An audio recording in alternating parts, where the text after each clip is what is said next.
ವಿರಾಮದ ಬಳಿಕ ನಕ್ಷತ್ರ ನಾಡಿ ಕಾರ್ಯಕ್ರಮಕ್ಕೆ ಸ್ವಾಗತ. ಕಾರ್ಯಕ್ರಮದಲ್ಲಿ ಇನ್ನೊಂದು ಕರೆ ಸಿದ್ಧವಾಗಿದೆ. ನಮಸ್ತೆ. ನಮಸ್ತೆ. ಯಾರ ಬಗ್ಗೆ ಕೇಳಬೇಕಾಗಿತ್ತು? ನನ್ನ ಬಗ್ಗೆನೇ ಕೇಳಬೇಕು. ಓಕೆ, ಹುಟ್ಟಿದ ದಿನಾಂಕ ಸಮಯ ಹೇಳಿಮ್ಮ. 13/2/1990. 13/2/1990. Okay, 5:44 30 seconds. 5:44 AM PM? PM. Okay, 5:44 PM. ಯಾವ ಊರಲ್ಲಿ ಹುಟ್ಟಿರೋದು? 5:44.30 ಆಯ್ತಾ? ಓಕೆ, ಯಾವ ಊರಲ್ಲಿ ಹುಟ್ಟಿರೋದು? ಚಿಕ್ಕಮಂಗ್ಳೂರು ಡಿಸ್ಟ್ರಿಕ್ಟ್. ಯಾವ ವಿಚಾರದ ಬಗ್ಗೆ ಕೇಳಬೇಕಾಗಿತ್ತು? ಆಕ್ಚುಲಿ ನಾನು ಅಗ್ರಿಕಲ್ಚರ್ ಲ್ಯಾಂಡ್ ಪರ್ಚೇಸ್ ಮಾಡಬೇಕಿತ್ತು. ನನಗೆ ಅಗ್ರಿಕಲ್ಚರ್ ಆಗಿ ಬರುತ್ತಾ ಇಲ್ವಾ ಅಂತ ಕೇಳಬೇಕಿತ್ತು. ಓಕೆ, ಗುರುಜಿ ಒಟ್ಟಿಗೆ ಮಾತಾಡಿ. ನಮಸ್ಕಾರ. ನಮಸ್ತೆ ಗುರುಜಿ. ಅಗ್ರಿಕಲ್ಚರ್ ಆಗ್ಬರುತ್ತೋ ಇಲ್ವೋ ಅಂತ ಯಾವ ಕಾಂಟೆಕ್ಸ್ಟ್ ಅಲ್ಲಿ ನಾನು ಹೇಳಬೇಕು? ಅಂದ್ರೆ ಆಗ್ಬರುತ್ತೋ ಇಲ್ವೋ ಅಂದ್ರೆ ಹೆಂಗೆ ಅದು? ಅಂದ್ರೆ ನೀವು ನನ್ನ ಹತ್ರ ಲ್ಯಾಂಡ್ ಸಹ ಇಲ್ಲ ಸರ್. ನಾನು ಅಗ್ರಿಕಲ್ಚರ್ ಲ್ಯಾಂಡ್ ಪರ್ಚೇಸ್ ಮಾಡಿ ನಾನು ಅಗ್ರಿಕಲ್ಚರ್ ಅದ್ರಲ್ಲಿ ಮಾಡ್ಬೋದಾ ಅಂತ. ಓಕೆ, ಅಗ್ರಿಕಲ್ಚರ್ ಇಂದ ನೀವು ಸಂಪಾದನೆ ಮಾಡಬೇಕು ಇದೆಯೋ? ಸಂಪಾದನೆ ಇದೆಯೋ ಇಲ್ವೋ? So basically earning through land ಕೇಳ್ತಾ ಇರೋದು. ಅಂದ್ರೆ ಲ್ಯಾಂಡ್ ಸೇಲ್ ಮಾಡೋದಲ್ಲ, ಇವಾಗ ಅದೇ ಅಗ್ರಿಕಲ್ಚರ್ ಹೌದು ಇನ್ಕಮ್ ಫ್ರಮ್ ಲ್ಯಾಂಡ್. ಹೌದು.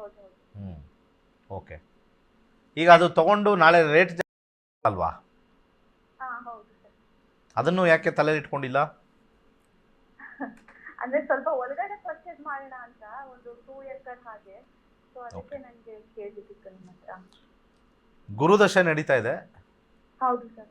ಗುರುದಶೆ ಕಾಂಬಿನೇಷನ್ ನೋಡೋಣ ಹೇಗಿದೆ ಪ್ರಾಪರ್ಟಿ ವಿಚಾರದಲ್ಲಿ. ನಮಗೆ ಗುರುವಿನ ಕಾಂಬಿನೇಷನಲ್ಲಿ ಅಂಡರ್ಗ್ರೌಂಡಲ್ಲಿ 8 to 12 ಎಲ್ಲ ಬರುತ್ತೆ. ಪ್ರಾಪರ್ಟಿಗೆ ಜನರಲಿ 4th ಹೌಸ್ ನೋಡ್ತೀವಿ, 8th ಹೌಸ್ ನೋಡ್ತೀವಿ, ಎರಡೇ ಮೇಯ್ನಾಗಿ ನೋಡ್ತೀವಿ. ಅದರಲ್ಲಿ 7th house is also called of business ಅಂತ ಬರುತ್ತೆ. ಅಂಡರ್ಗ್ರೌಂಡಲ್ಲಿ 8 ಅಂತ ತೋರಿಸ್ತಾ ಇದೆ, ಎರಡರಲ್ಲೂ ಕೂಡ ದಶ. ಓಕೆ, ತೊಗೊಳ್ಬೋದು. ಸ್ವಲ್ಪ ದೂರದಲ್ಲಿ ಕಲ್ಟಿವೇಟ್ ಸ್ವಲ್ಪ ಹೆಚ್ಚಾಗಿ ಮಾಡೋಕ್ಕಾಗದೇ ಇರತಕ್ಕಂಥದ್ದು ತೋರಿಸ್ತಾ ಇದೆ. ಬಿಸ್ನೆಸ್ ವಿಚಾರದಲ್ಲಿ ಶನಿ ತೋರಿಸ್ತಾ ಇದೆ. ಶನಿ ಇಸ್ ದಿ ಕಾರಕ ಫಾರ್ ಲ್ಯಾಂಡ್ ಅಂತ ಹೇಳ್ತೀವಿ. ಒಂದು ಇಲ್ಲಿ ಬಂದಿಲ್ಲ ಅಂದರೆ ಗ್ರಹ ನೋಡ್ತೀವಿ, ಕಾರಕ ಫಾರ್ ಲ್ಯಾಂಡ್. ಡೆಫಿನೆಟ್ಲಿ ಆಲ್ರೆಡಿ ನೋಡಿ ನೀವು ತೊಗೊಳ್ಬೇಕು ಅಂತ ಫೈನಲೈಸ್ ಆಗಿದೆ. ಮನಸ್ಸು ಸ್ಟ್ರಾಂಗ್ ಆಗಿಲ್ಲ ತೊಗೊಳಕ್ಕೆ. ಕೇಳಿಸ್ತಾ? ಸ್ವಲ್ಪ ಭಯ ಇದೆ ಸರ್. ಅದೇ ಭಯ. ಯಾಕೆಂದರೆ ಶನಿ ಬಂದಿದ್ದಾನೆ ಅಂದರೆ ಆಲ್ರೆಡಿ ಒಂದು ತೋರಿಸಿಟ್ಟಿರ್ತಾನೆ. ಅದೇ ಒಂದು ಫ್ರೂಟ್ ಅಂತ ತೋರಿಸಿಟ್ಟಿರ್ತಾನೆ, ತಗೊಳ್ತೀಯೋ ಇಲ್ವೋ ಅಂತ. ಆ ಕಾಂಬಿನೇಷನಲ್ಲಿ ನಾವು ನೋಡ್ಬಿಟ್ಟು ಹೇಳ್ತೀವಿ. ಈ ಒಂದು ಕಾಂಬಿನೇಷನ್ನೇ ಭಾಳ ಇಂಪಾರ್ಟೆಂಟ್ ಆಗಿರ್ತಕ್ಕಂಥ ಒಂದು ವಿಚಾರ. ಇಲ್ಲಿ ಪರ್ಚೇಸ್ಗೆ ಕಾಂಬಿನೇಷನ್ ಇಲ್ಲ ಶನಿಲಿ. ಆದರೆ ಶನಿ ಗ್ರಹ ಗಿವ್ಸ್ ಪ್ರಾಪರ್ಟಿ, ಬಟ್ ಕ್ವಶನ್ ಮಾರ್ಕಲ್ಲಿ ಇಟ್ಟಿದ್ದಾನೆ. ನಾನು ಎಷ್ಟೇ ತಗೊಳ್ಳಿ ಚೆನ್ನಾಗಿದೆ ಅಂತ ಹೇಳಿದ್ರು ಕೂಡ ನಿಮಗೇನು ಮಾಡಿದ್ರು, ನಾಳೆ ನಾನು ಎಷ್ಟೇ ಹೇಳಿದ್ರು ಅವ್ರ ಮೈಂಡು ಕೊತಾಸ್ ಕಾಫಿ. ಬುಧನವರೆಗೂ ಕಾದರೆ ಬುಧನಲ್ಲಿ ಇವರಿಗೆ ಪರ್ಚೇಸ್ ಆಫ್ ಪ್ರಾಪರ್ಟಿ ಅದ್ಭುತವಾಗಿ 4, 6, 11 ಕಾಂಬಿನೇಷನ್. ಈಗ ಆ ಟೈಮ್ ಯಾವಾಗ ಬರುತ್ತೆ ನೋಡಬೇಕು. ಗುರು ಅದರಲ್ಲಿ 2026 ಅಕ್ಟೋಬರ್ವರೆಗೂ ಶನಿ ಇದೆ. ಸ್ವಲ್ಪ ಟೈಮ್ ಡಿಲೇ ತೋರಿಸ್ತಾ ಇದೆ ತುಂಬಾ. ಅಂತರ್ಭುಕ್ತಿಲಿ ಏನಾದರೂ ತೊಗೊಳ್ಬೇಕು ಅಂತಂದ್ರೂ ಕೂಡ ಅದು ಟೈಮ್ ಪಾಸ್ ಆಗೋಗಿದೆ. ಮುಂದಿನ ಟೈಮ್ಗಳು ನೋಡ್ಕೊಂಡು ಹೋಗಬೇಕು. ಶಾರ್ಟ್ ಟರ್ಮ್ಸಲ್ಲಿ 2025 ಮಾರ್ಚಿಂದ ಆಗಸ್ಟ್ ಶುಕ್ರ ಬರ್ತಾನೆ. ಶುಕ್ರನ ಕಾಂಬಿನೇಷನಲ್ಲಿಲ್ಲ, ಸೂರ್ಯನ ಕಾಂಬಿನೇಷನಲ್ಲಿಲ್ಲ, ಚಂದ್ರನ ಕಾಂಬಿನೇಷನಲ್ಲಿಲ್ಲ, ಮಂಗಳನ ಕಾಂಬಿನೇಷನಲ್ಲಿ ಭೂಮಿ ತೋರಿಸ್ತಾ ಇದೆ. 6, 4, 11, 4 ಮತ್ತು 11 ಬರಬೇಕು ಪ್ರಾಫಿಟ್ ಆಫ್ ಇದು. ಸೊ ಅಲ್ಲಿ ನೋಡಿದಾಗ ಮಂಗಳ ಬರೋ ಟೈಮಲ್ಲಿ ಇವರು ರಿಜಿಸ್ಟ್ರೇಷನ್ ಮಾಡ್ತಾರೆ. ಈ ಇಯರ್ ಎಂಡ್ ಒಳಗಡೆ ಆಗುತ್ತೆ, ಜನವರಿ ಒಳಗಡೆ, ಡಿಸೆಂಬರಿಂದ ಜನವರಿ ಒಳಗಡೆ ಮಾಡ್ಕೊಳ್ತಾರೆ. ಬಟ್ ಇನಿಷಿಯಲಿ 2-3 ಇಯರ್ಸ್ ಅದರಲ್ಲಿ ಏನೂ ಮಾಡೋಕ್ಕಾಗಲ್ಲ. 2-3 ಇಯರ್ಸ್ ಆದಮೇಲೆ ಬುಧ ಬಂದಾಗ ಅಲ್ಲಿ ಡೆವಲಪ್ ಆಗುತ್ತೆ. ಒಳ್ಳೆಯದಾಗಲಿ. ಓಕೆ, ಕರೆ ಮಾಡಿದ್ದಕ್ಕಾಗಿ ಧನ್ಯವಾದಗಳು. ಹೆಚ್ಚಿನ ಮಾಹಿತಿಗಾಗಿ ನಿಮ್ಮನೆ ಟಿವಿ ಸ್ಕ್ರೀನ್ ಮೇಲೆ ಕಾಣ್ತಾ ಇರುವಂಥ ನಂಬರ್ಗೆ ಕರೆ ಮಾಡಬೇಕಾಗತ್ತೆ. ಇನ್ನು ವೀಕ್ಷಕರ, ಇವತ್ತಿನ ಕಾರ್ಯಕ್ರಮದ ಮುಖಾಂತರವಾಗಿ ಒಂದಷ್ಟು ಮಾಹಿತಿಯನ್ನು ಕುಜದೋಷದ ಕುರಿತಾಗಿ ಗುರುಜಿಯವರು ನಮಗೆ ತಿಳಿಸ್ಕೊಡ್ತಾ ಇದ್ದಾರೆ. ಜ್ಯೋತಿಷ್ಯ ಶಾಸ್ತ್ರವನ್ನು ನೀವು ಕೂಡ ಕಲ್ತ್ಕೊಳ್ಬೇಕು, ನಮ್ಮ ಭವಿಷ್ಯ ಹೇಗಿದೆ ಅಂತ ತಿಳ್ಕೊಳ್ಬೇಕು, ಮನಮಂದಿ ಎಲ್ಲ ಕೂತು ಜ್ಯೋತಿಷ್ಯದ ಬಗ್ಗೆ ತಿಳುವಳಿಕೆಯನ್ನು ಪಡ್ಕೊಳ್ಳೋಕ್ಕೆ ಒಂದು ಆಪರ್ಚುನಿಟಿಯನ್ನು ಗುರುಜಿಯವರು ಕೊಡ್ತಾ ಇದ್ದಾರೆ. ಮಾರ್ಚ್ 15ನೇ ತಾರೀಕಿನಿಂದ ಕೇವಲ 15 ದಿನಗಳ ಕ್ಲಾಸಸ್ನ ಕಂಡಕ್ಟ್ ಮಾಡ್ತಾ ಇದ್ದಾರೆ. 15 ದಿನಗಳಲ್ಲಿ ಜ್ಯೋತಿಷ್ಯ ಶಾಸ್ತ್ರವನ್ನು ನೀವು ಕಲಿಯಲಿಕ್ಕೆ ಅವಕಾಶವಿದೆ. ಸೊ ಇದ್ರ ಬಗ್ಗೆ ನಿಮ್ಮ ಹೆಸರನ್ನು ನೋಂದಾಯಿಸ್ಕೊಳ್ಬೇಕು ಅನ್ನೋದಾದರೆ ನಿಮ್ಮ ಟಿವಿ ಸ್ಕ್ರೀನ್ ಮೇಲೆ ಕಾಣ್ತಾ ಇರುವಂಥ ನಂಬರ್ಗೆ ಕರೆ ಮಾಡಬೇಕಾಗತ್ತೆ. ಹೆಚ್ಚಿನ ಮಾಹಿತಿಯನ್ನು ನೀವು ಪಡ್ಕೊಳ್ಬಹುದಾಗಿದೆ. ಇನ್ನು ಕುಜದೋಷದ ಬಗ್ಗೆ ನಾವು ಇವತ್ತಿನ ಸಂಚಿಕೆಯಲ್ಲಿ ಹೇಳ್ತಾ ಇದ್ದೀವಿ. ಸೊ ಮದುವೆ ವಿಳಂಬ ಆಗುತ್ತೆ ಅಥವಾ ಮದುವೆ ಲೇಟ್ ಆಗುತ್ತೆ. ಸೊ ಮದುವೆ ಆದರೂ ಕೂಡ ಸಂಸಾರದಲ್ಲಿ ಏನಾದರೂ ತೊಡಕುಗಳು ಉಂಟಾಗುತ್ತೆ, ಜಗಳಗಳಾಗುತ್ತೆ. ಇದಕ್ಕೆಲ್ಲ ಕುಜದೋಷ ಕಾರಣ ಅಂತ ಕೆಲವರು ಹೇಳ್ತಾರೆ. ಹಾಗಿದ್ರೆ ಇದಕ್ಕೆ ಸೈಂಟಿಫಿಕ್ ಹಿನ್ನೆಲೆ ಏನಿದೆ? ಕುಜದೋಷ ಅಂದರೆ ಏನು, ಯಾಕಾಗತ್ತೆ? ಸೊ ನಮ್ಮ ಜ್ಯೋತಿಷ್ಯ ಶಾಸ್ತ್ರದ ಪ್ರಕಾರವಾಗಿ ದೋಷವನ್ನು ಹೇಗೆ ಕಂಡು ಹಿಡಿಯುವಂಥದ್ದು, ಈ ವಿಚಾರದ ಕುರಿತಾಗಿ ಇವತ್ತಿನ ಸಂಚಿಕೆಯಲ್ಲಿ ಗುರುಜಿಯವರು ನಮಗೆ ಹೇಳ್ತಾ ಇದ್ದಾರೆ. ಗುರುಗಳ, ಇದು ನಿಜನಾ? ಕುಜದೋಷ ಇದ್ದವರು ಮದುವೆ ವಿಳಂಬ ಆಗುವಂಥದ್ದು ಆ ಥರದ್ದೆಲ್ಲ ಬೈಟು. ಓಕೆ, ಭಾಳ ಇಂಪಾರ್ಟೆಂಟ್ ಆಗಿರ್ತಕ್ಕಂಥದ್ದು ಕುಜ ಅಂದರೆ ಆಲ್ರೆಡಿ ಹೇಳಿದ್ದೀನಿ, ಒಂದು ಅಗ್ರೆಸಿವ್ ಪ್ಲ್ಯಾನೆಟ್. ಯಾವುದೇ ಜಾಗದಲ್ಲಿ ಕುಜ ಕೂತ್ಕೊಂಡ್ರೆ ಆ ಮನೆಯ ವಿಚಾರದಲ್ಲಿ ಅಗ್ರೆಸಿವ್ನೆಸ್ ಅಂತಂದರೆ ಕೋಪಿಸ್ಟ್ರು ಮತ್ತು ಅಗ್ರೆಸಿವ್ ಸ್ಪೀಡಾಗಿರ್ತಕ್ಕಂಥವ್ರು, ಎನರ್ಜಿ ಜಾಸ್ತಿ ಇರ್ತಕ್ಕಂಥವ್ರು, ಇವೆಲ್ಲ ವಿಚಾರಗಳು ಬರುತ್ತೆ. ಸಾಮಾನ್ಯವಾಗಿ ಮದುವೆಯಲ್ಲಿ ಒಂದು ಮನೆಯಿಂದ ಇನ್ನೊಂದು ಮನೆಗೆ ಹೋಗ್ಬೇಕಾದ್ರೆ ನಾವು ನಾಜೂಕಾಗಿ ಸೌಮ್ಯವಾಗಿರ್ತಕ್ಕಂಥ ಇದನ್ನು ತೊಗೊಂಬರ್ಬೇಕು ಅಂತ ಹೇಳ್ತಾರೆ. ಆದರೆ ಒಂದು ಅರ್ಥ ಆಗಿಲ್ಲ, ಈ ಕಾಂಪೌಂಡರ್ಗಳಿಗೆ ಒಂದು ಅರ್ಥ ಆಗಿಲ್ಲ, ಕೆಲಸದಲ್ಲಿರೋ ಹುಡುಗಿ ಬೇಕಂತೆ, ಕುಜದೋಷ ಇರಬಾರ್ದಂತೆ. ಹಂಗೆ ಬರೋದೇ ಇಲ್ಲ. ಕುಜದೋಷ ಇರೋರಿಗೆ ಕೆಲಸ ಸಿಗೋದು. ಕುಜದೋಷ ಇರೋರೇ ಇಂಜಿನಿಯರಿಂಗು, ಮೆಡಿಕಲ್ಲು, ಬೇರೆ ಬೇರೆ ಎಲ್ಲ ಕೋರ್ಸು, BCA ಎಲ್ಲ ಮಾಡ್ತಾರೆ. ಕುಜದೋಷ ಇಲ್ಲದೆ ಇರ್ತಕ್ಕಂಥವ್ರು ಏನೂ ಓದಿಲ್ಲದೆ ಸುಮ್ಮನೆ ಸೌಮ್ಯವಾಗಿರ್ತಾರೆ, ನಿಮ್ಮಲ್ಲಿ ಏನೂ ಕೆಲಸನೂ ಮಾಡೋಕ್ಕೆ ಹೋಗಲ್ಲ. ಕಂಪ್ಲೇಂಟ್ ಮಾಡ್ತಾರಲ್ಲಪ್ಪ ಕೆಲವು ಅತ್ತೆದಿರು, ನಮ್ಮ ಸೊಸೆ ಏನು ಕೆಲಸನೇ ಮಾಡಲ್ಲ, ರಾಣಿ ಥರ ಕೂತಿರ್ತಾರೆ, ಯಾಕಂದರೆ ಕುಜದೋಷ ಇಲ್ಲ. ಸ್ವಲ್ಪ ನಾಲೆಡ್ಜ್ ಬೆಳೆಸ್ಕೊಳ್ಳಿ. ಪಬ್ಲಿಕ್ಕು ಅಲ್ಪಜ್ಞಾನ, ಪಬ್ಲಿಕ್ ಅವ್ರಿಗೆ, ಕೆಲವ್ರಿಗೆಲ್ಲ, ಹೆಂಗಸರಿಗೆ ಎಸ್ಪೆಷಲಿ, ಈ ಅತ್ತೆದಿರಿಗೆ ಎಸ್ಪೆಷಲಿ, ಅತ್ತೆದಿರಲ್ಲ, ಯಾರ್ಯಾರ್ದೋ TV ಪ್ರೋಗ್ರಾಮ್ಗಳು ನೋಡಿಕೊಂಡು ಹುಚ್ಚೆದ್ದು ಸಂಸಾರ ಹಾಳು ಮಾಡ್ಕೊಳ್ಳೋಕ್ಕೆ ಅವರು ಕೂತಿರ್ತಾರೆ, ಅವರು ಹೇಳ್ತಾರೆ. ಕುಜದೋಷ is one of the best placement. ಆಮೇಲೆ ಎಷ್ಟು ಪರ್ಸೆಂಟೇಜ್ ಆಫ್ ದಿ ಜನಕ್ಕೆ ಕುಜದೋಷ ಇರುತ್ತೆ ಸ್ವಲ್ಪ ಹೇಳ್ತೀನಿ, ಶಾಕ್ ಆಗ್ತೀರ, ಗಂಡು ಹೆಣ್ಣು ಇಬ್ರಿಗೂ. ಯಾಕಂದರೆ ಪರ್ಸೆಂಟೇಜ್ ಕ್ಯಾಲ್ಕುಲೇಷನ್ ಮಾಡ್ತೀವಿ. ಸೊ ಮಂಗಳ ಕುಜದೋಷ is very good for working hard. ಅವ್ರ ಮನೆಯಲ್ಲಿ ಇದ್ರೂ ವರ್ಕ್ ಮಾಡ್ತಾರೆ, ಈ ಮನೆಗೆ ಬಂದರೂ ವರ್ಕ್ ಮಾಡ್ತಾರೆ, ಅಗ್ರೆಸಿವ್ ಇರ್ತಾರೆ. ಬಟ್ ಯಾವ್ಯಾವ ಏರಿಯಾದಲ್ಲಿ ಅಗ್ರೆಸಿವ್ ಇರ್ತಾರೆ ಅದು ವೆರಿ ಇಂಪಾರ್ಟೆಂಟು. ಎಷ್ಟು ಕಡೆ ಇದ್ದರೆ ಲಗ್ನದಿಂದ ಯಾವ್ಯಾವ ಮನೆ ನೀವು ಕುತ್ಕೊಂಡು ಹುಡುಗಿ ಜಾತಕ ಬರುತ್ತೋ ಹುಡುಗನ ಜಾತಕ ಬರುತ್ತೋ. ಇವಾಗ ಮುಂಚೆ ಒಂದು 10 ವರ್ಷದ ಹಿಂದೆ, 5 ವರ್ಷದ ಹಿಂದೆ, 10 ವರ್ಷದ ಹಿಂದೆ ಬರೀ ಹೆಣ್ಮಕ್ಳಿಗೆ ಮಾತ್ರ ಕುಜದೋಷ ನೋಡೋರು. ಇತ್ತೀಚೆಗೆ ಹುಡುಗಿರು ಕೂಡ, ಹುಡುಗಿ ಮನೆಯವರು ಕೂಡ ಹುಡುಗನಿಗೆ ಕುಜದೋಷ ಅಂತೆ ಅಂತ ಅದು ಕ್ಯಾನ್ಸಲ್ ಮಾಡ್ತಾ ಇದ್ದಾರೆ. ಯಾವ ಲೆವೆಲ್ಗೆ ಹೋಗಿದೆ ಅಂತಂದರೆ, ಮುಂಚೆ ಬರೀ ಬರ್ತಕ್ಕಂಥ ಹುಡುಗಿದ್ ಮಾತ್ರ ನೋಡೋರು. ನಾವು ರಾಜಮನೆತವ್ರದವರು, ಮತ್ತು ನಾವು ಒಂಥರ ಜೋರಾಗಿರ್ತಾ ಆಡಳಿತ ಮಾಡೋರು. ನಾವೆಲ್ಲ ಯಾವಾಗಲೂ ಕತ್ತಿ ಇಟ್ಕೊಂಡೇ ನಾವು ಮುಂದೆ ಹೋಗೋದು.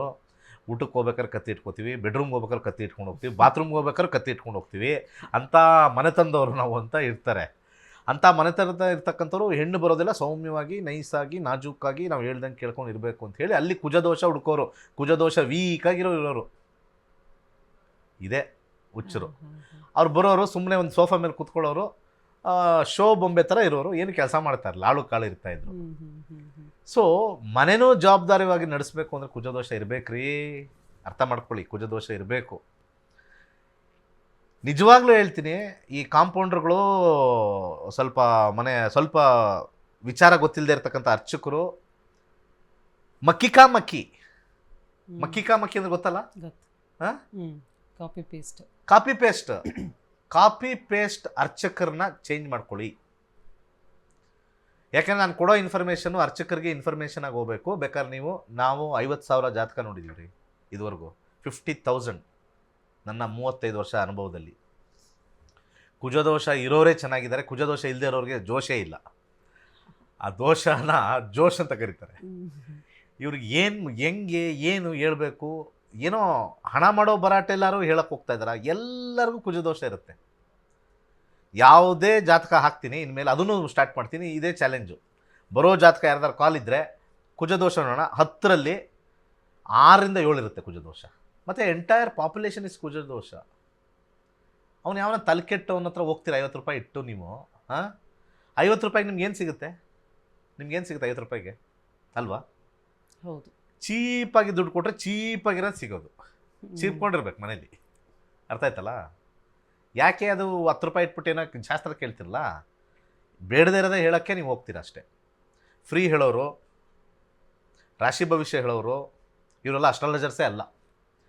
ಯಾವ್ಯಾವ ಟಿ ವಿ, ದೊಡ್ಡ ದೊಡ್ಡ ಟಿ ವಿ, ಚಿಕ್ಕ ಚಿಕ್ಕ ಟಿ ವಿ, ಸಣ್ಣ ಟಿ ವಿ, ಯೂಟ್ಯೂಬ್ಗಳು ಎಲ್ಲೆಲ್ಲಿ ರಾಶಿ ಭವಿಷ್ಯ ಹೇಳ್ತಾರಲ್ಲ, ನಂಬರ್ 1 ಅಸ್ಟ್ರಾಲಜರ್ಸ್ ಅಲ್ಲವೇ ಅಲ್ಲ ಅವರು.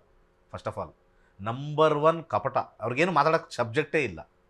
ಈ ಕಾರ್ಯಕ್ರಮ ಚೆನ್ನಾಗಿ ಹೋಗಬೇಕು ಅಂತಂದರೆ, ವಿಚಾರ ಇಲ್ಲ ಅಂತಂದರೆ ನಾನು ರಾಶಿ ಭವಿಷ್ಯ ಹಾಕ್ಕೊಂಡು ಕೂತ್ಕೋತೀನಿ. ಕರೆಕ್ಟಾ? ವಿಚಾರ ಇರಬೇಕಿಲ್ಲಿ ಮಾತಾಡೋಕ್ಕೆ. It's a vast subject. ಹೌದು, ಒಪ್ಕೋತೀನಿ. ವಿಚಾರ ಇಲ್ಲದೆ ಇರತಕ್ಕಂಥ ಟಿ ವಿಗಳನ್ನ ನೀವೆಲ್ಲ ನೋಡ್ತೀರಾ. ಬೆಳಗ್ಗೆ ಎದ್ದು 7:30 ಯಾವನೋ ಬರ್ತಾನೆ, 8 ಗಂಟೆಗೆ ಯಾವನೋ ಬರ್ತಾನೆ. ರಾಶಿ ಭವಿಷ್ಯ ಹೇಳ್ತಕ್ಕಂಥವ್ರೆಲ್ಲ ನಿಜವಾಗ್ಲೂ ಹೇಳ್ತೀನಿ, ಆ ಒಂದು ಹಯಗ್ರೀವನ ಮೇಲೆ ಆಣೆ, ನಿಮ್ಮ ಮನೆದೇವರ ಆಣೆ, ನಮ್ಮ ಮನೆದೇವ್ರ ಮೇಲೆ ಆಣೆ ಹೇಳ್ತೀನಿ, ಅವೆಲ್ಲ ಜ್ಯೋತಿಷ್ಯನೇ ಗೊತ್ತಿಲ್ಲ ಅವ್ರಿಗೆ. ರಾಶಿ ಭವಿಷ್ಯ is the one of the worst astrology in the entire world. ರಾಶಿ ಭವಿಷ್ಯ ವರ್ಕೇ ಆಗಲ್ಲ. ಆಮೇಲೆ ಟಿ ವಿಲಿರ್ತಕ್ಕಂಥ ಎಲ್ಲ ರಾಶಿ ಭವಿಷ್ಯನೂ ನೋಡ್ಕೊಂಡ್ರೆ ಒಬ್ಬರೊಬ್ರು ಒಂಥರ ಹೇಳ್ತಾರಲ್ವಾ? ಯೋಚನೆ ಮಾಡಿ, ನೀವೇನೇ ಯೋಚನೆ ಮಾಡಿ ಸ್ವಲ್ಪ. ಹೌದಲ್ವಾ? ಈ ಟಿ ವಿಲಿ ಒಂದು ಮೇಷರಾಶಿಗೆ ಒಂದು ಹೇಳ್ದ, ಈ ಟಿ ವಿಲಿ ವೃಷಭ ರಾಶಿಗೆ ಒಂದು ಹೇಳ್ದ, ಇನ್ನೊಂದು ಟಿ ವಿಲಿ ಅದೇ ವೃಷಭ ರಾಶಿ ನೋಡ್ರೆ ಬೇರೆ ಥರ ಹೇಳ್ದ, ಇನ್ನು ಯೂಟ್ಯೂಬಲ್ಲಿ ಹೇಳಿದೆ, ಒಂದು ನ್ಯೂಸ್ ಪೇಪರ್ ತೆಗ್ದ, ಮತ್ತು ಫೇಸ್ಬುಕ್ಕಲ್ಲಿ ನೋಡ್ದ, ಮತ್ತು ಅದು ಯಾವುದೋ ಆ್ಯಪ್ ತೆಗ್ದ, ಅಲ್ಲೂ ಕೂಡ ಇವತ್ತಿನ ದಿನ ಭವಿಷ್ಯ ನೋಡಿದೆ. ಒಬ್ಬೊಬ್ರು ನನಗೇನು ಮನಸ್ಸು ಬರುತ್ತೋ ಅದು ಹೇಳೋದು. ಇವತ್ತು ವೃಷಭ ರಾಶಿಯವರು ಗೌರ್ಮೆಂಟ್ ಕೆಲಸದಲ್ಲಿ ಸ್ವಲ್ಪ ಒಳ್ಳೆಯದು. ಸುಮ್ಮನೆ ಬಂಡಲ್ ಡ್ರೆಸ್ ಹಾಕ್ಕೊಂಡು ಬಂಡಲ್ ಬಿಡೋ ನಂಬರ್ 1 ಕಾಂಪೌಂಡ್ರು ಅಂದರೆ ಜ್ಯೋತಿಷ, ಈ ಒಂದು ದಿನ ಭವಿಷ್ಯ ಹೇಳೋರು. ದಿನ ಏನು ನಡೆಯುತ್ತೆ, ನೀವು ದಿನ ಬರ್ತೀರಾ ಆಫೀಸ್ಗಿಲ್ಲಿ ಟಿ ವಿಗೆ, ಮುಗಿಸ್ಕೊಂಡು ಹೋಗ್ತೀರಾ. ದಿನ ಏನೇನು ಬದಲಾವಣೆ ಆಗ್ಬಿಟ್ಟಿದೆ ಕಳೆದ 15 ದಿವಸದಿಂದ. ನಿಮ್ದೊಂದು ರಾಶಿ ಇರುತ್ತೆ, ಏನೆಲ್ಲ ಬದಲಾವಣೆ ಆಗಿದೆ, ಅಷ್ಟೊಂದು ಚೇಂಜಸ್ ಏನಾಗಿದೆ 15 ಡೇಸಿಂದ. ನಾರ್ಮಲ್ ಆಗಿದೆ, ಹೋಗ್ತಾ ಇದೀವಿ, ಬರ್ತಾ ಇದೀವಿ. ಅಂತ ಮೇಜರ್ ಚೇಂಜಸ್ ಇವತ್ತೇನೋ ನಿಮಗೆ ಸೈಟ್ ಸಿಕ್ಬಿಡ್ತು, 3 ದಿವಸದಿಂದ ಲಾಟ್ರಿ ಹೊಡೆದ್ಬಿಡ್ತು, ಆ ರೀತಿ ಇರಕ್ಕೆ ಸಾಧ್ಯ ಇಲ್ಲ. ಯಾರ್ಯಾರು ವೀಕ್ಷಕರು ರಾಶಿ ಭವಿಷ್ಯ ಹಿಂದೆ ಬಿದ್ದಿದಾರಲ್ಲ, ನಿಮಗೆ ತಲೆ ಕೆಟ್ಟಿದೆ ಅಂತ ಹೇಳ್ತೀನಿ, ಅಥವಾ ಎಲ್ಲೋ ಒಂದು ಕಡೆ ನೀವು ಡಿಪ್ರೆಷನಲ್ಲಿ ಇದ್ದೀರಾ ಅಂತ ಹೇಳ್ತೀನಿ, ಅಥವಾ ಎಮೋಷ್ನಲಿ ಮುಳುಗೋಗಿದ್ದೀರಾ ಅಂತ ಹೇಳ್ತೀನಿ. ಈ 3 ಇದೆ. ಅದನ್ನು ಆಚೆ ಬನ್ನಿ, ರಾಶಿ ಭವಿಷ್ಯ ನೋಡೋದು ನಿಲ್ಲಿಸಿ. ಅವ್ರು ಹೇಳೋರು ಹೇಳ್ಕೊಳ್ಳಿ, ನಾವಂತೂ ಬೈತಾ ಇರ್ತೀವಿ, ಹೇಳೋರು ಹೇಳ್ಕೊಳ್ಳಿ. ರಾಶಿ ಭವಿಷ್ಯ ವರ್ಕೇ ಆಗಲ್ಲ. ಟೈಮ್ ಪಾಸ್ ಪ್ರೋಗ್ರಾಮ್ಗಳು ಅವೆಲ್ಲ, ಟೈಮ್ ಪಾಸ್ ಪ್ರೋಗ್ರಾಮ್ಗಳು. ಕಾಲ್ ತೊಗೊಳ್ಳೋಣ. ಓಕೆ. ಇನ್ನು ವೀಕ್ಷಕರು, ಇವತ್ತಿನ ಕಾರ್ಯಕ್ರಮದ ಮುಖಾಂತರವಾಗಿ ಒಂದಷ್ಟು ಮಾಹಿತಿಯನ್ನು ಗುರುಜಿಯವರು ನಮಗೆ ನೀಡ್ತಾ ಹೋಗ್ತಾ ಇದ್ದಾರೆ. ಕುಜದೋಷದ ಕುರಿತಾಗಿ ಇವತ್ತಿನ ಸಂಚಿಕೆಯಲ್ಲಿ ತಿಳ್ಕೊಳ್ತಾ ಇದ್ದೀವಿ. ಇನ್ನು ಜ್ಯೋತಿಷ್ಯ ತರಗತಿಗಳ ಕುರಿತಾಗಿ ನಾವು ಒಂದಷ್ಟು ವಿಚಾರವನ್ನು ನಿಮಗೆ ಹೇಳ್ತಾ ಇದ್ದೀವಿ. ಜ್ಯೋತಿಷ್ಯ ತರಗತಿಯಲ್ಲಿ ಯಾವ ರೀತಿಯಾದಂಥ ಕ್ಲಾಸಸ್ನ ಕಂಡಕ್ಟ್ ಮಾಡಲಾಗುತ್ತೆ ಅಂತ. ಸೊ ಗುರುಜಿಯವರಿಗೆ ಈ ದೇಶದಲ್ಲಿ ಅಲ್ಲ, ವಿದೇಶದಲ್ಲೂ ಕೂಡ ವಿದ್ಯಾರ್ಥಿಗಳಿದ್ದಾರೆ. 65,000ಕ್ಕೂ ಹೆಚ್ಚು ವಿದ್ಯಾರ್ಥಿಗಳನ್ನು ಹೊಂದಿದ್ದಾರೆ. PhD ಪದವಿಯನ್ನು ಪಡೆದಿರುವಂತಹ ವಿದ್ಯಾರ್ಥಿ ಅವರ ಅನಿಸಿಕೆಯನ್ನು ನಮ್ಮೊಟ್ಟಿಗೆ ಹಂಚಿಕೊಂಡಿದ್ದಾರೆ. ಬನ್ನಿ ಕೇಳ್ಕೊಂಡು ಬರೋಣ. ಶ್ರೀ ಗುರುಭ್ಯೋ ನಮಃ. ಹರಿ ಓಂ. ಜ್ಞಾನಾನಂದಮಯಂ ದೇವಂ ನಿರ್ಮಲಸ್ಫಟಿಕಾಕೃತಿಂ ಆಧಾರಾಂ ಸರ್ವವಿದ್ಯಾನಾಂ ಹಯಗ್ರೀವೋಪಾಸ್ಮಹೇ. ಓಂ ಪ್ರಾಂ ಪ್ರೀಂ ಪ್ರೌಂ ಸಹ ಶನೈಶ್ಚರಾಯ ನಮಃ. ಶ್ರೀ ಗುರುಭ್ಯೋ ನಮಃ. ಹರಿ ಓಂ. ಈ ಒಂದು ನಕ್ಷತ್ರ ನಾಡಿ ಕ್ಲಾಸನ್ನು ನಮ್ಮ ಪಂಡಿತ್ ದಿನೇಶ್ ಗುರೂಜಿಯವರು ಸವಿಸ್ತಾರವಾಗಿ, ಸುಲಲಿತವಾಗಿ, ಎಲ್ಲರಿಗೂ ಅರ್ಥವಾಗುವ ರೀತಿಯಲ್ಲಿ, ಎಲ್ಲರಿಗೂ ಅರ್ಥವಾಗುವ ರೀತಿಯಲ್ಲಿ ಪಾಠವನ್ನು ಮಾಡುತ್ತಾರೆ. ದಯವಿಟ್ಟು ಇದರ ಸದುಪಯೋಗವನ್ನು ಪಡೆಯಬೇಕು. ಯಾರೇ ಜ್ಯೋತಿಷ್ಯರ ಹತ್ರ ಹೋದರೂ ಏನಾದರೂ ಒಂದು ಹೇಳಿ ದೋಷ ಇದೆ ಅಂತ ಹೇಳಿ ತಲೆ ಕೆಡಿಸ್ತಾರೆ. ಆದರೆ ನಮ್ಮ ಗುರುಗಳ ಪಾಠದಲ್ಲಿ ಯಾವುದೇ ರೀತಿಯ ದೋಷ ಇಲ್ಲ. Very good time, bad time ಮತ್ತು ಎಲ್ಲವನ್ನೂ ಸವಿಸ್ತಾರವಾಗಿ ಹೇಳಿಕೊಡ್ತಾರೆ. ಮೊದಲು ಅಸ್ಟ್ರಾನಮಿಯಿಂದ ಶುರು ಮಾಡಿ ಅಸ್ಟ್ರಾಲಜಿಗೆ ಕನೆಕ್ಟ್ ಮಾಡಿ ಯಾವುದೇ ರೀತಿಯ ದೋಷಗಳಿಲ್ಲದೆ ಹೇಳುವ ಒಂದು ಪಾಠ ಅಂದರೆ ನಕ್ಷತ್ರ ನಾಡಿ. ಈ ನಕ್ಷತ್ರ ನಾಡಿಯ ಪಾಠವನ್ನು ಮತ್ತು ಎಲ್ಲರೂ ಸೇರಿಕೊಂಡು ನಮ್ಮ ಗುರುಗಳನ್ನು ಇದು ಮಾಡಬೇಕು. 15,000 ಜನರ ಮೇಲೆ ವಿದ್ಯಾರ್ಥಿಗಳನ್ನು ತಯಾರು ಮಾಡುವ ಏಕೈಕ ಸಂಸ್ಥೆ ಅಂದರೆ ಅದು ಗೋಲ್ಡ್ ಟ್ರೀ ಆಸ್ಟ್ರೋ. ಇದಕ್ಕೆ ನಮ್ಮ ಕಾರಣೀಕರ್ತರಾದ ದಿನೇಶ್ ಗುರೂಜಿಯವರಿಗೆ ಭಗವಂತನು ಆಯುರ, ಆರೋಗ್ಯ, ಐಶ್ವರ್ಯ ಎಲ್ಲವನ್ನೂ ಕೊಟ್ಟು ಇನ್ನೂ ಹೆಚ್ಚು ಜನರಿಗೆ ವಿದ್ಯಾದಾನ ಮಾಡುವ ಒಂದು ಭರವಸೆಯನ್ನು ಭಗವಂತನಲ್ಲಿ ಪ್ರಾರ್ಥನೆ ಮಾಡಿ ಈ 2 ಮಾತನ್ನು ಮುಗಿಸ್ತೇನೆ. ಶ್ರೀಕೃಷ್ಣ ಅರ್ಪಣ. ವೀಕ್ಷಕರೇ, ನಕ್ಷತ್ರ ನಾಡಿ ಕಾರ್ಯಕ್ರಮ ಮುಂದುವರಿಯುತ್ತೆ ಇನ್ನೊಂದು ವಿರಾಮದ ಬಳಿಕ.